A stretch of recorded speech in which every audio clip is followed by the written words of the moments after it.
Avant de plonger dans cette histoire incroyable, pensez à vous abonner à la chaîne et à activer la cloche.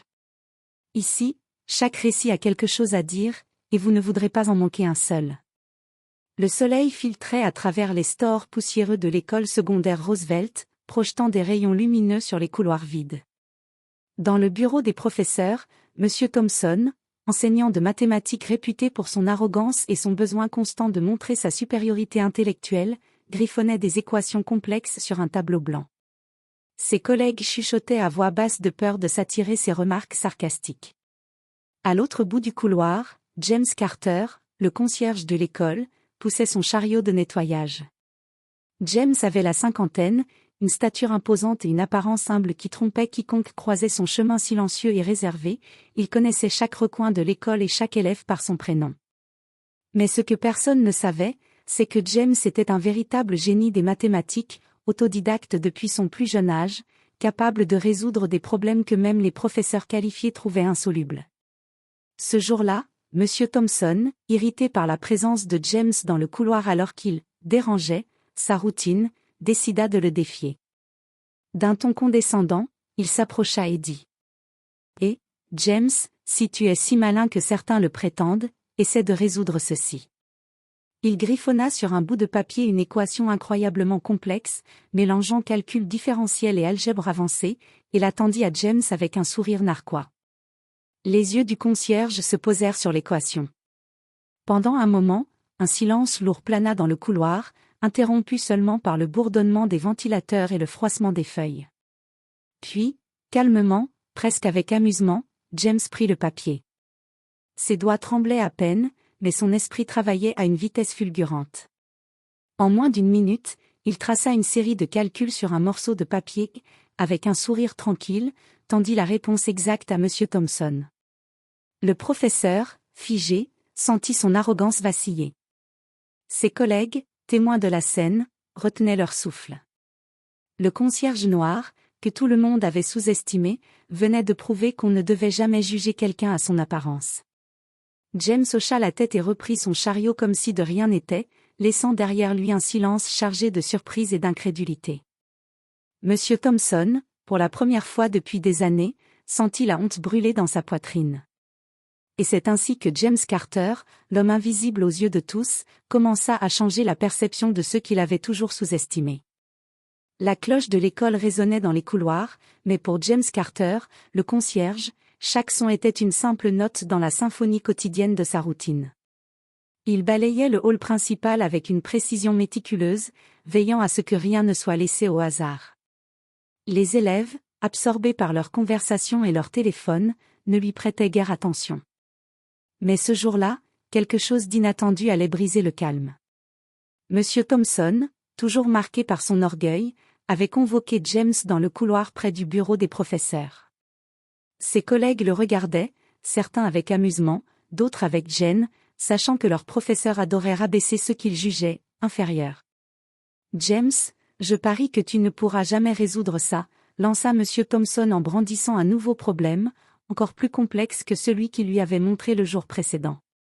James s'arrêta un instant. Il observa le papier. Les symboles semblaient danser devant ses yeux, mais dans son esprit, tout se mettait en ordre comme un puzzle parfaitement aligné. Il ne laissa rien transparaître sur son visage. Avec un léger sourire, il prit le papier, s'accroupit légèrement pour mieux écrire sur une feuille qu'il sortit de sa poche, et commença à calculer. M. Thompson, certain de sa victoire, s'approcha pour observer. « Tu vas échouer, James. Sérieusement, pourquoi te mêler de choses qui te dépassent ?»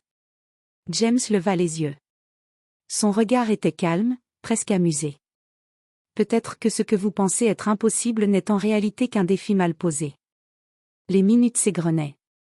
Les élèves, intrigués par l'agitation inhabituelle, se rassemblaient dans le couloir, regardant la scène silencieusement. Certains murmuraient : « James peut-il vraiment résoudre ça ?» Puis, avec une fluidité déconcertante, James termina son calcul. Il tendit la feuille à M. Thompson. Ce dernier prit le papier et lut la solution. Son visage pâlit, son arrogance vacilla. La solution était parfaite, exacte à chaque étape. Le silence s'abattit dans le couloir. Même les élèves retinrent leur souffle. Monsieur Thomson, incapable de trouver un mot, laissa tomber la feuille sur son bureau, les mains tremblantes. James hocha la tête, ramassa son balai et reprit sa tâche comme si rien ne s'était passé. Il n'avait pas besoin de gloire ni de reconnaissance. Mais pour ceux qui avaient observé, une vérité nouvelle s'imposait, ne jamais juger un livre à sa couverture. Dans un coin du couloir, un jeune élève, Malik, regardait James avec admiration. « Waouh !» murmura-t-il.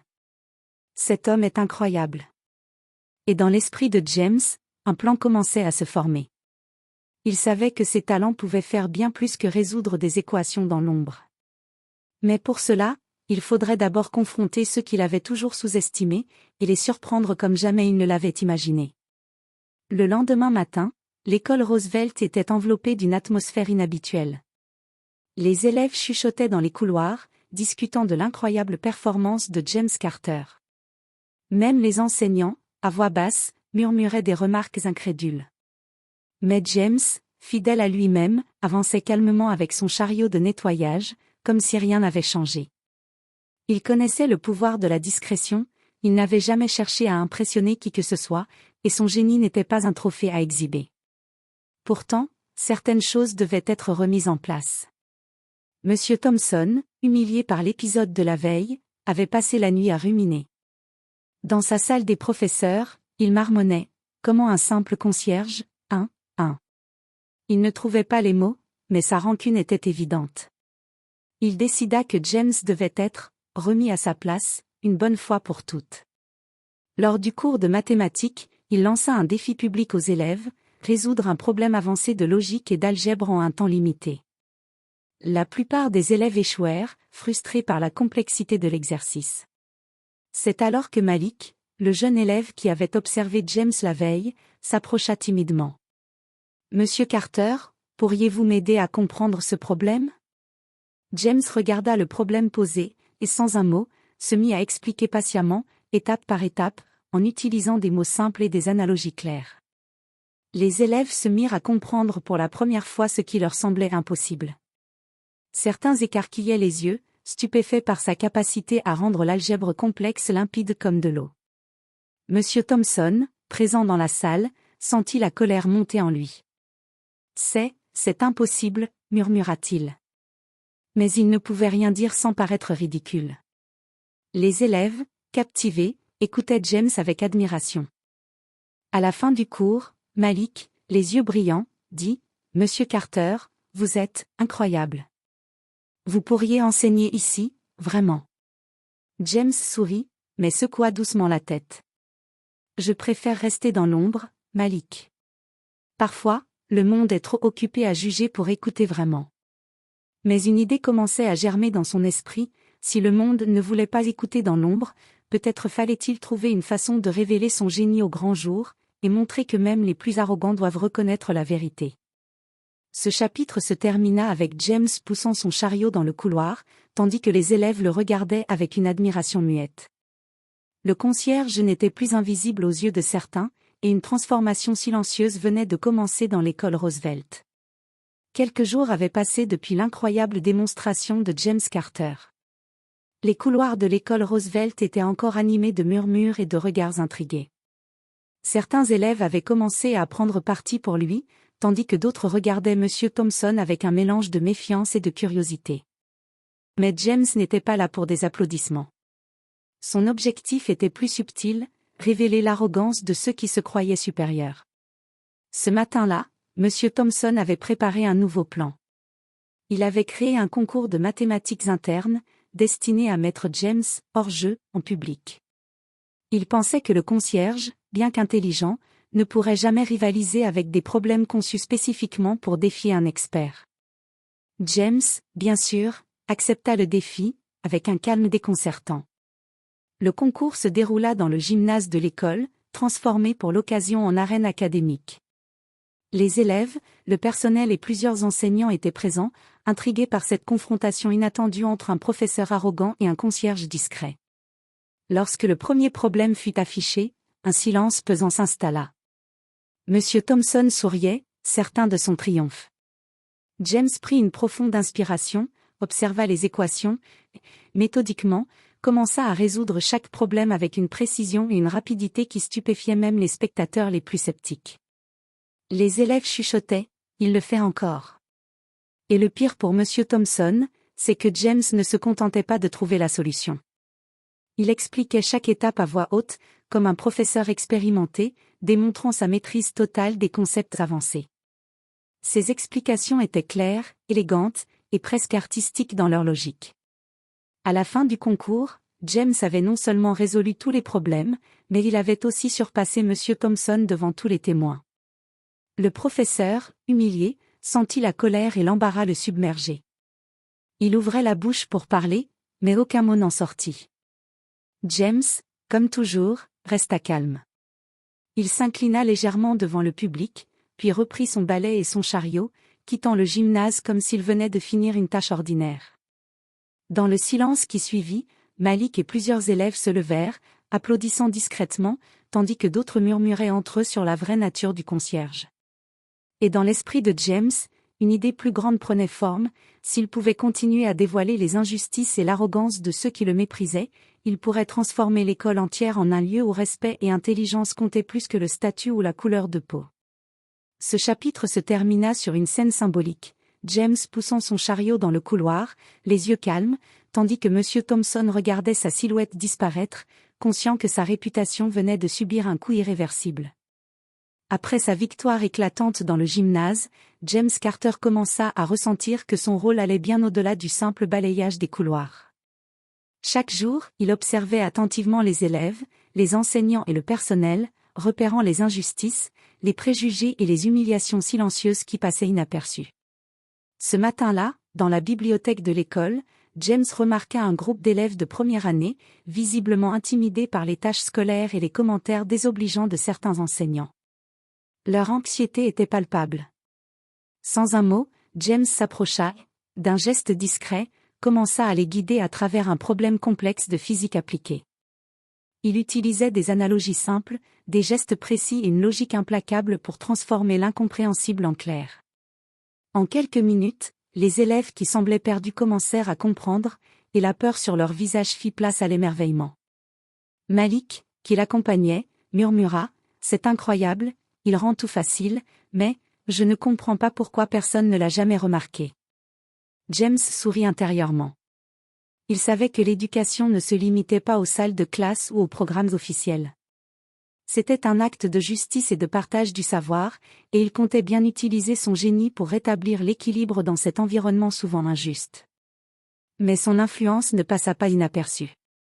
L'administratrice de l'école, Madame Henderson, une femme respectée pour son impartialité et sa sagesse, commença à remarquer les changements.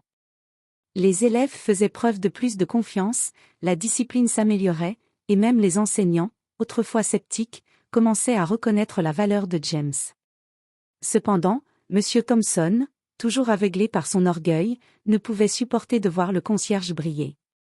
Il commença à ourdir de nouvelles manigances pour ridiculiser James devant tout le monde, pensant que son autorité était menacée. Mais James, toujours plusieurs pas en avant, anticipait chaque mouvement avec une clairvoyance déconcertante. Un après-midi, alors que James réparait une fuite dans le laboratoire de chimie, il découvrit des erreurs graves dans les protocoles de sécurité que personne n'avait remarquées. Avec calme et détermination, il corrigea les instructions, empêchant ainsi un potentiel accident qui aurait pu gravement blesser des élèves. Le lendemain, les élèves et le personnel félicitèrent discrètement James pour sa vigilance. Monsieur Thomson, témoin de la scène, sentit une fois de plus son orgueil blessé. Mais James, fidèle à lui-même, ne chercha jamais la reconnaissance. Son sourire tranquille disait tout, il n'agissait pas pour la gloire, mais pour la justice et le respect de la vérité. Ce chapitre se termina avec James poussant son chariot dans le couloir, ses yeux attentifs à tout ce qui se passait autour de lui, sachant qu'il n'était pas seulement un concierge. Il était devenu le gardien silencieux de l'intégrité de l'école Roosevelt. Le jour tant attendu arriva. L'école Roosevelt organisait son assemblée annuelle, réunissant élèves, enseignants, parents et même quelques membres du conseil scolaire. L'air était chargé de tension et de curiosité, beaucoup se souvenaient encore de la façon dont James Carter avait défié M. Thompson et changé la dynamique de l'école. M. Thompson, conscient que sa réputation était en jeu, s'installa sur scène avec un sourire forcé, préparant son discours habituel sur la supériorité des enseignants et l'importance de l'autorité académique. Il pensait naïvement que James resterait dans l'ombre, comme toujours. Mais James avait préparé sa propre surprise. Sans annoncer quoi que ce soit, il entra dans l'auditorium, poussant son chariot. Les regards se tournèrent vers lui, certains intrigués, d'autres moqueurs. Il s'arrêta au centre de la scène, et un silence s'abattit, lourd et solennel. « Mesdames et messieurs, commença-t-il d'une voix calme mais assurée, vous m'avez toujours vu comme un simple concierge. Mais aujourd'hui, je veux vous montrer ce que signifie vraiment la compétence, la persévérance et la passion pour le savoir. » Il sortit une pile de papiers, des tableaux et des schémas qu'il avait préparés en secret. Puis, d'une manière méthodique, il résolut en direct plusieurs problèmes de mathématiques et de physique extrêmement complexes, expliquant chaque étape avec une clarté qui stupéfiait l'audience. Les élèves étaient bouche bée, les parents murmurant entre eux, et certains enseignants, incrédules, regardaient la scène comme s'ils assistaient à un miracle. Monsieur Thompson, rouge de colère et d'humiliation, tenta d'intervenir, mais ses mots s'éteignirent face à l'évidence. James n'était pas seulement compétent, il était un génie reconnu par tous maintenant.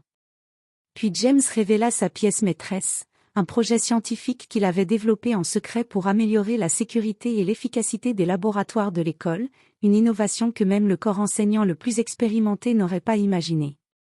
L'applaudissement fut immédiat et massif. Des élèves jusqu'aux membres du conseil scolaire, tous étaient debout. James Carter, le concierge discret que personne n'avait jamais pris au sérieux, avait transformé la perception de chacun en quelques minutes. Monsieur Thompson, humilié devant tout le monde, recula, incapable de riposter. Et James, fidèle à lui-même, sourit légèrement, il n'avait pas cherché à se venger, mais à révéler la vérité. À la fin de l'assemblée, Malik s'approcha et dit, « Monsieur Carter, vous êtes incroyable. Vous avez changé la façon dont nous voyons tout le monde ici. » James hocha la tête.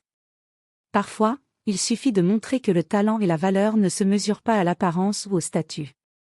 Ce jour-là, l'école Roosevelt ne vit plus jamais James Carter comme un simple concierge.